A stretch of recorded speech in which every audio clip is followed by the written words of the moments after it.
Hello, welcome to my channel. So, usually when I do talk about tier lists, usually I kind of have to talk about why tier lists are made. And the reason why they're made isn't because, well, one, it's not because we're trying to figure out who the best character is in the game. We kind of know who is strong and who's kind of weak, right? Tier lists are made because usually when you want to try to figure out who gives you the best chance to win a tournament with a character. So when it comes to someone like, let's say, Grappler, for instance, what is his chances? Well, he's kind of this character, right? So we put him in tiers where it's like, yeah, you have a good chance with him, but it's not going to be as good as, well, this character, right? And that's where tier lists are kind of coming in. So tier lists, again, are not about who's the best. It's more about who has the best chance of winning a tournament. But then again, we're going to be getting into some of the best characters in the game. So let's start off with the best character. I mean, there's no arguing about it. There's just no arguing. Swiftmaster is the best, bar none. I mean, what this character does is he takes away neutral and he takes away every option to do anything. He has safe jumps. He has his whirlwind shield, which basically destroys neutral. You can't throw projectiles at him, and he nullifies almost every projectile in the game. With some characters can get around Swiftmaster's shield, but then again, is it really worth it? Sometimes it's not. Well, for someone like me, who's a Ghostblade main, yeah, it's a rough matchup. So let's talk to the next character here. The next character I would say is Crusader. And the reason why I would say Crusader is because Crusader has tools that just make him plus. His wall, the everlasting wall, is +5 on block. What does that mean? That means you have to respect every single button he does. It doesn't matter what button it is. It's +5. The wall is +5. Not only that, his crouching light, which is his crouching, it's 2A, is +5, also on block. What does that mean? You gotta respect it. You gotta respect everything he does afterwards. And you can't press a button against Crusader until he decides, hey, it's your turn. All right, but by that time, he's probably got his orb waiting in the sky, raining down hell on you. So, again, this character is really good. His buttons allow you to be safe on block. So, good luck with playing against him. Now, the other one I would say is Berserker. And the reason why Berserker is high as he is because he has one of the best kits in the game. And his best kit is the ability to convert, right? And his conversion game is the best, bar none. His frenzy allows him to be buffed up, and his conversion allows him to be safe off of any button he does. With the exception of a DP, he is safe from almost any button he presses because he always has great life. So because of that, Berserker has the best offense in the game. One of the best, I would say. Swiftmaster definitely gives Berserker a big hurdle, but again, Berserker has conversion far better than everyone else in the game. But I would say these three are definitely at the top, but Swiftmaster is just in a different league, honestly. And maybe I should put him in like triple S tier or something like that.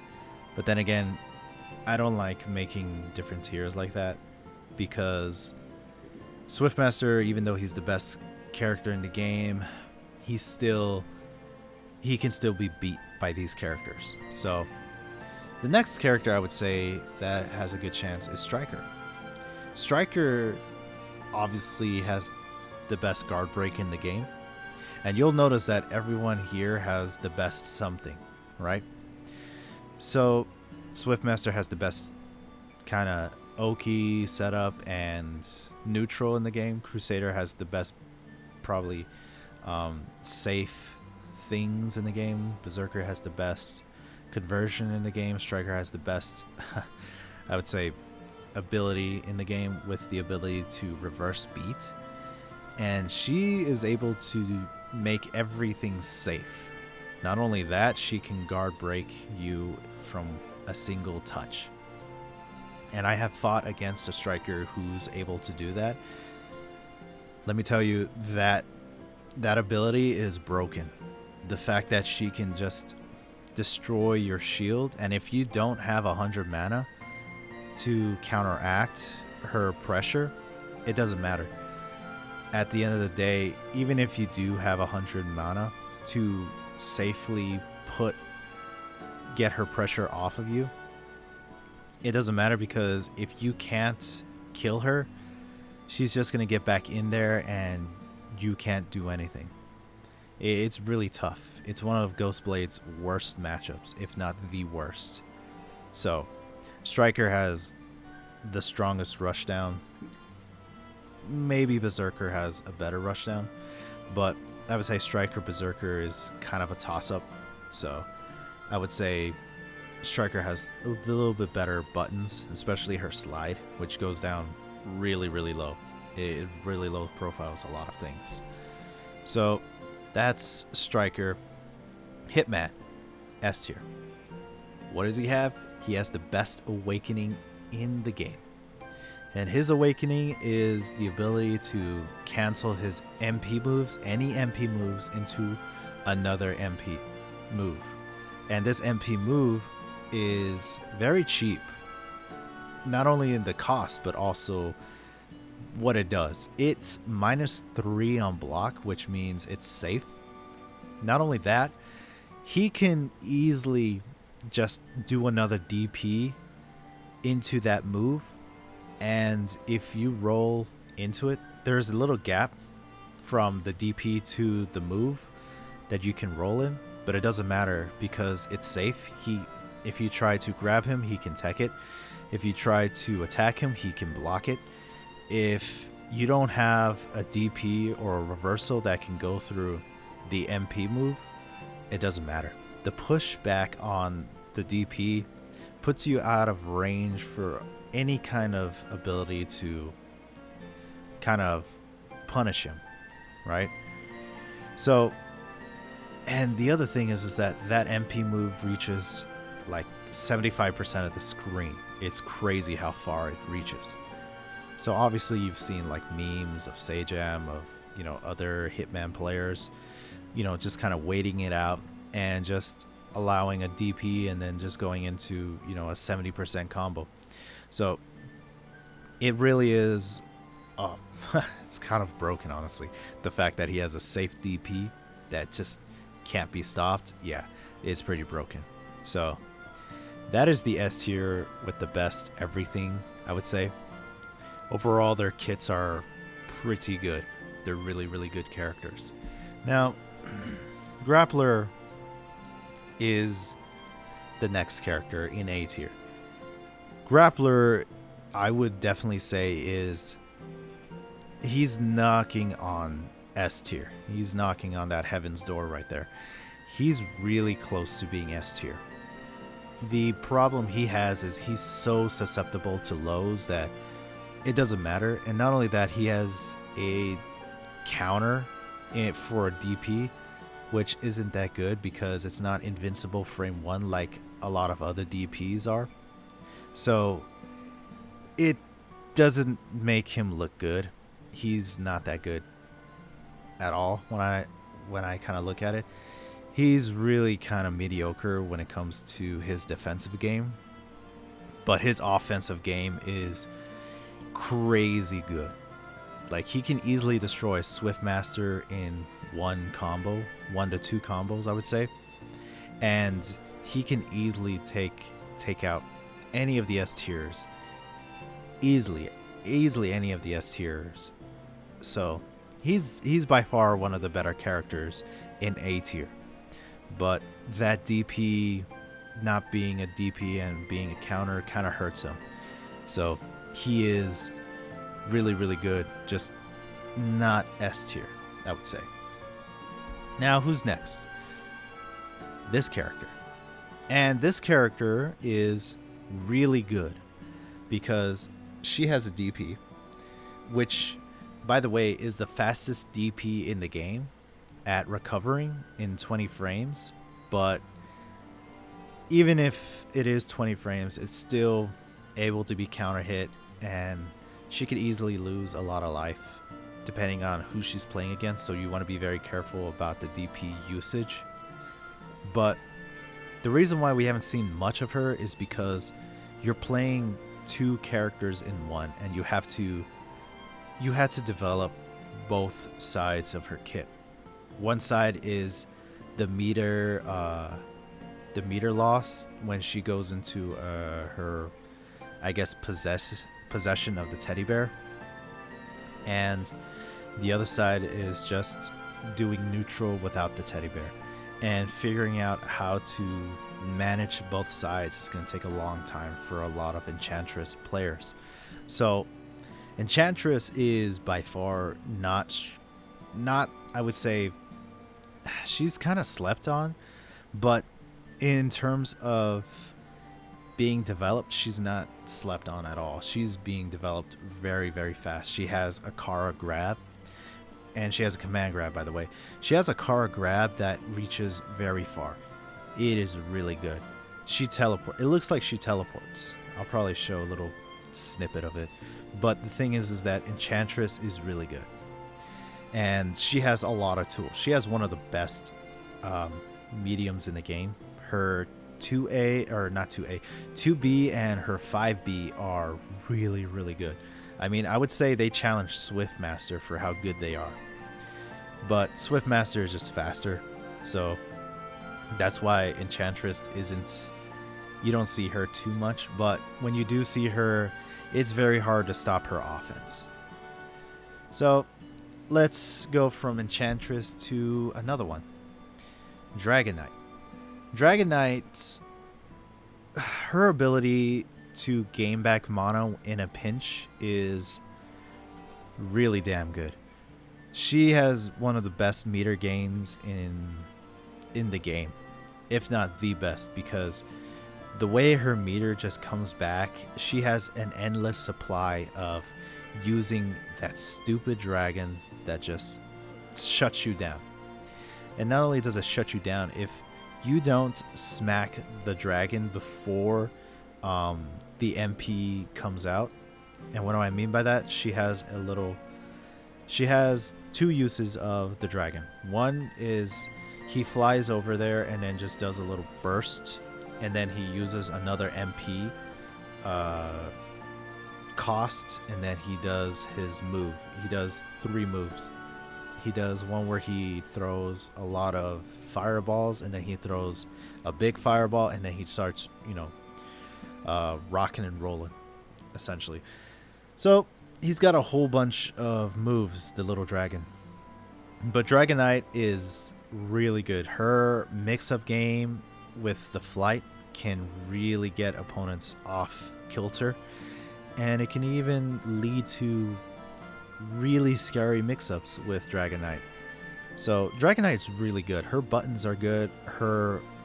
Some of her best moves are her MP skills, where the big swing, the axe swing, just goes so far. So Dragon Knight is a very solid character. She's given me a lot of problems. Her air fireball is really good. So that is Dragon Knight. Let's see. Troubleshooter, I would say, is pretty damn good. I'm pretty sure if you're a Maximilian Dude fan, you have seen a lot of streams where he's playing Troubleshooter and he's doing really well with him. And, well, it's not just because Troubleshooter is really good and it looks like Max. The other thing is that Troubleshooter has really damn good pressure with the grenade. The grenade pressure is really good. it's like plus something. I don't know what it is, but it's plus a lot. And you have to either roll, you have to preemptively roll, or you have to have some kind of way to nullify it, which Swiftmaster can do. But Troubleshooter can't deal with fast characters very well. He can easily get blown up by certain strings from someone like Kunoichi, or even Swiftmaster or Striker. He's pretty slow when it comes to some of his moves, but his DP is one of the farthest reaching in the game, which is really good. And the ability to convert, and he's the only other character so far in the game that has an ability to give himself gray life, which is really good. But we'll probably figure out if he can live up to that potential. So the next person in A tier, and probably the last one I would say, is Kunoichi. Now, Kunoichi is a character that, while I don't mind trying to play, Kunoichi is by far the most balanced of them, I would say, of A tier. She has really good fast buttons, but the total dependency on mana kind of brings her down further than every other character on the A tier list. Not all of them need mana, and she kind of needs mana to be able to do damage. Of all the characters on A tier, Kunoichi is lacking the most damage, and you can easily tell she needs mix-ups, and her mix-ups are really good, but if you know how to get around the mix-ups, she becomes a weaker character because of it. So in that sense, she's really good. She can easily blow up people, but at the same time, she struggles to finish off a lot of people because of that small damage she has. So that's A tier in my sense. So the next tier is B tier, and the next one is Ranger. Ranger is a character that could easily be in A tier, and I would say he's probably A tier, close. He's a little bit behind Kunoichi when it comes to the buttons, right? His buttons are fast, but not as fast as Kunoichi, and he has trouble getting people off of him, because once people are on Ranger, he struggles hard, very hard, to get him off people. So this is one of the biggest flaws of Ranger, is that he just doesn't have a good way to get people off. Kunoichi has a teleport. Ranger doesn't really have anything to get out of really sticky situations except DP, and his DP can be baited out very easily. Ranger players don't like to be up close a lot, it seems like, in neutral, so I have scared a lot of Ranger players with getting close to them and them utilizing the DP move. I mean, it hits me every now and then, I can't lie. So, but Ranger's ability to convert is really damn good. And I don't mean conversion, I mean convert off of stray hits. He's really good at picking up players, or picking up characters from almost anywhere on the screen. And his grenade pressure is pretty good. The problem though is that it's not as good as Troubleshooter, which Troubleshooter goes off on contact. Ranger's is a timer, and his kind of sucks a little bit. You have to keep the opponent pinned down for a set amount of time before it goes off, yada yada yada. So it does suck just a little bit. Remember, every character on this list can beat every other character, okay? It's all in the player's hands in this case. So the next character on B tier is Ghostblade. So if you've been following my channel, you know that I play Ghostblade a lot. And you'll know that I play him at a pretty high level. And so you might be wondering, well, what do you mean he is only B tier? What do you mean by that? Ghostblade, the reason why I succeed with Ghostblade is because I have to consistently lab out scenarios with Grappler, with Dragon Knight, Troubleshooter, Kunoichi, Hitman, Striker, Berserker, Crusader, Swiftmaster, Ranger, Inquisitor, Vanguard, Lane, everyone. I have to lab out every single person because I have no DP, because I have the worst reversal in the game. I have to know the characters very well. And this is where Ghostblade is a character that you have to know everyone else before you get really good with Ghostblade. And I don't mean that you need to know every character inside and out. I mean you just need to know and understand how players want to press buttons with these set characters above him and below him. But by far, everyone gives Ghostblade a problem. So Ghostblade, though, what's going on for him, he has one of the best pressures in the game, which, by the way, Striker totally goes past it. Striker is the worst matchup in the game for Ghostblade. He has one of the best pressures in the game in the corner. I mean, just being able to mix up opponents left and right. I mean, trust me, I've done it all with Ghostblade. So Ghostblade by far he's good. He's only like middle of the pack though. He's not as good as many people make him out to be. He's definitely the weakest when it comes to defense, and it shows very, very hard. So who's next? Vanguard is B tier. He's one of those characters that I've had a run-in very minimal, and I can understand why, and it's because he's a very hard character to understand how to play. All of his moves are slow, but they hit hard, and they can catch people low, right? They can catch people slipping, essentially. Vanguard is a very easy character to play, very hard to master kind of character.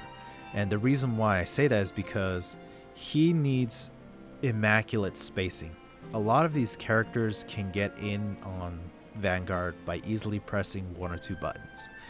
Vanguard wants to stay at a certain range. He doesn't want to get too close, but he doesn't want to get too far away. Because if he gets too far away, he becomes predictable.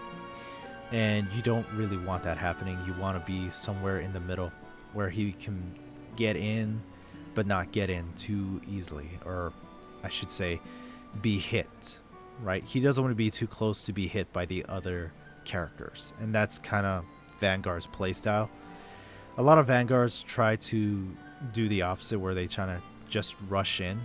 And they kind of lose to very fast buttons. You can easily tell they lose to fast buttons because they press a lot of buttons.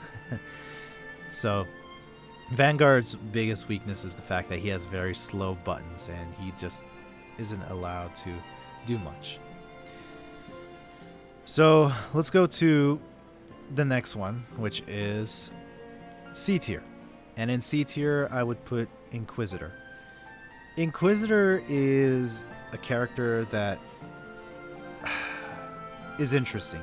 In the beta, Inquisitor felt really good.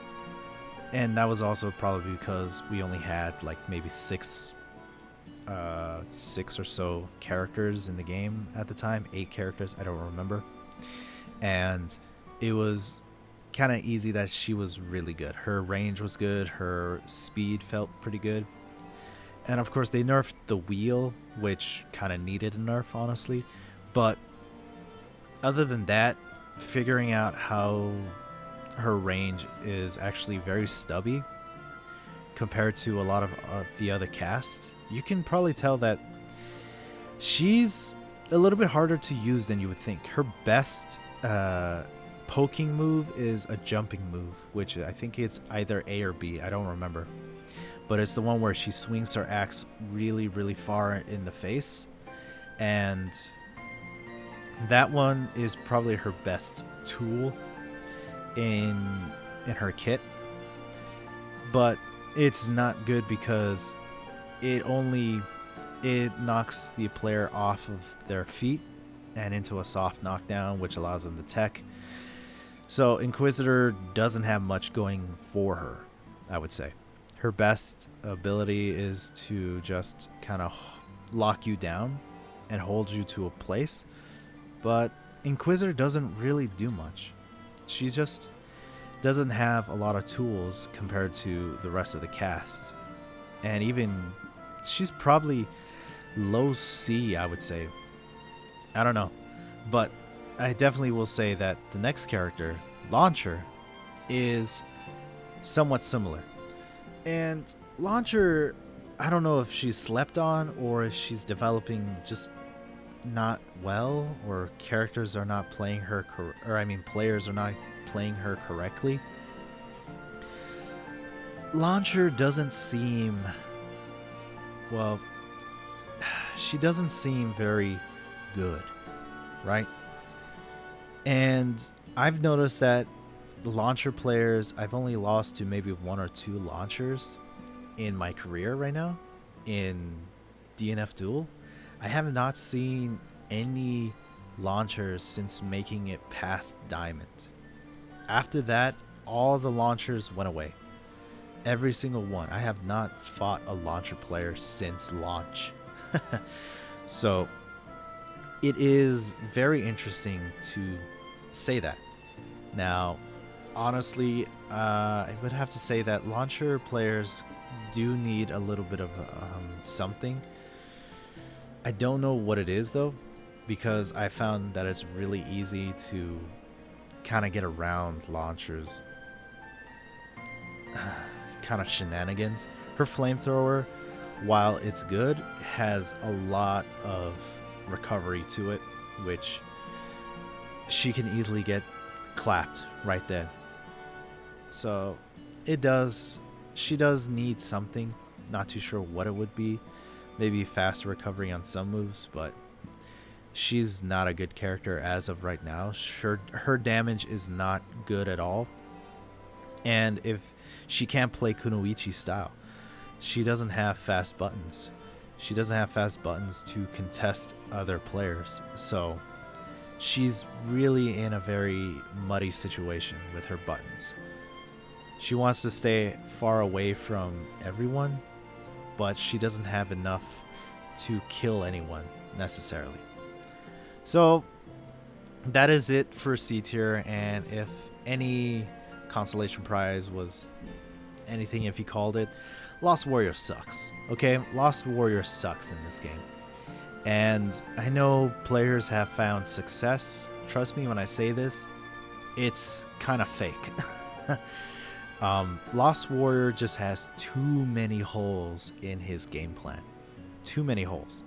And when you start to exploit those holes, you'll notice that Lost Warrior players kind of start panicking because they don't know what to do if you break down their game plan. I played someone not too long ago, and they were of a higher tier than me, I should say. And I was slowly taking away tools that he had.